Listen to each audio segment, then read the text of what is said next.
আসসালামু আলাইকুম রহমতুল্লাহি ওবরাকাতুহ। সম্মানিত আমার প্রিয় বন্ধুরা, আশা করছি সবাই ভালো আছেন, সুস্থ আছেন।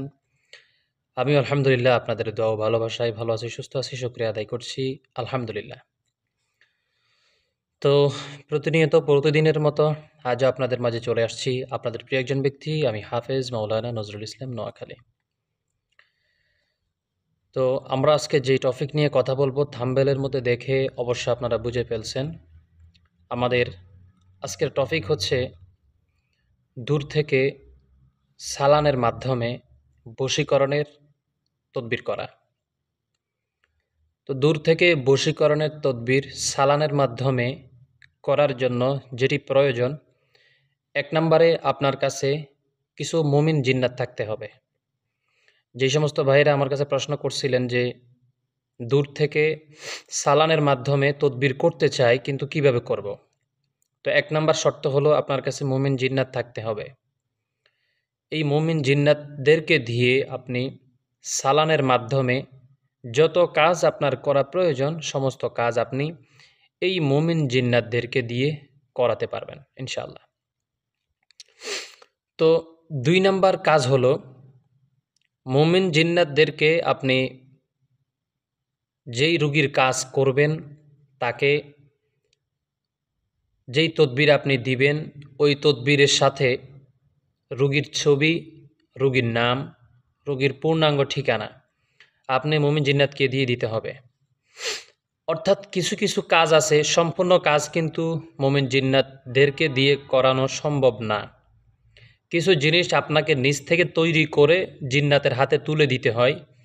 যেমন মনে করেন একটা বশীকরণের তদবির করার জন্য আপনি যেই কোনো ধরনের বশীকরণের কাজ করেন, বশীকরণ বলতে কোনো মানুষকে আপস করা, নিজের বাধ্য করা, নিজের অধীনস্থ করে রাখা, সেটা যেই কোনো জায়েজ কাজে আপনি ব্যবহার করতে পারবেন।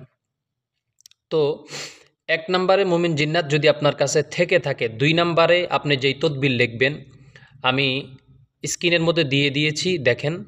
এই তদবিরটা আপনাকে ৩টা খণ্ড লিখতে হবে। ১টা নম্বর খণ্ড আপনাকে জিন্নাতকে দিবেন যেই যার জন্য আপনি বশীকরণের কাজ করবেন, ওই স্বামী এবং স্ত্রী ২টা তাবিজ ২টা জায়গায় গাঁথতে হবে। ২টা কিন্তু তাদের ঘরেই হবে। কিভাবে? আপনি এই তাবিজ ২টা যখন ৩টা খণ্ডের তাবিজের ২টা খণ্ড তাবিজ স্বামী এবং স্ত্রী, প্রেমিক অথবা প্রেমিকা, মাসুক অথবা মাসুকা, এই ২টা ঘরে ২টা তাবিজ গেড়ে দিতে হবে, ফুতে দিতে হবে।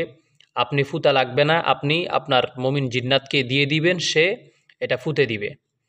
আর বাকি যেই সমস্ত কাজগুলা করা দরকার আমি স্টেপ বাই স্টেপ বলতেছি।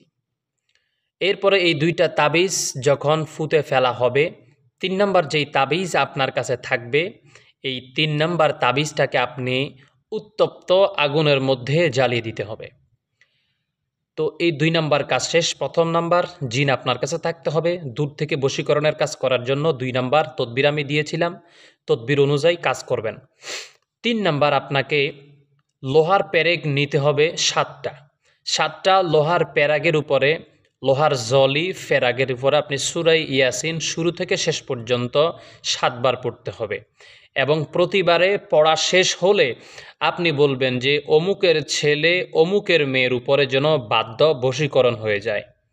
এই কথাটুকুন শুধু বলবেন, ইনশাআল্লাহ আপনি দেখবেন এই বশীকরণের কাজ আপনি যখনই করবেন ঠিক ওই সময় থেকে ১ সপ্তাহ থেকে ১৪ দিন সময় লাগবে আপনার কাজটা কমপ্লিট হয়ে যেতে। তো আশা করছি ইনশাআল্লাহ আজকের এই ভিডিওটি আপনাদের অনেকেরই উপকারে আসবে। অনেকে আমার কাছ থেকে দীর্ঘদিন থেকে চাইতেছিলেন যে হুজুর আপনারা দূর থেকে যেই বশীকরণের কাজগুলো করেন এগুলো কিভাবে করেন, আমাদেরকে কিছুটা হলেও ধারণা দিন বা আমাদেরকে শিখিয়ে দিন। তো এই জন্য আজকে আপনাদেরকে ধারণাও দিয়ে দিলাম এবং শিখিয়েও দিলাম। ইনশাআল্লাহ আপনারা এই অনুযায়ী যদি কাজটা করেন, যেই তদবির দিয়েছি তদবিরটা শুধুমাত্র আপনারা মেশক জাফরান কালি দিয়ে যেই কোনো কাগজের উপরে লিখে ইনশাআল্লাহ আপনারা করবেন, কাজ হয়ে যাবে ইনশাআল্লাহ। তবে অবশ্যই যেই ব্যক্তি তদবিরটি লিখবে তাকে অবশ্যই ৫ ওয়াক্ত নামাজিওয়ালা হতে হবে। তো সবাই ভালো থাকবেন, সুস্থ থাকবেন, আমার জন্য দোয়া করবেন। আসসালামু আলাইকুম ওয়া রাহমাতুল্লাহি ওয়া বারাকাতুহু।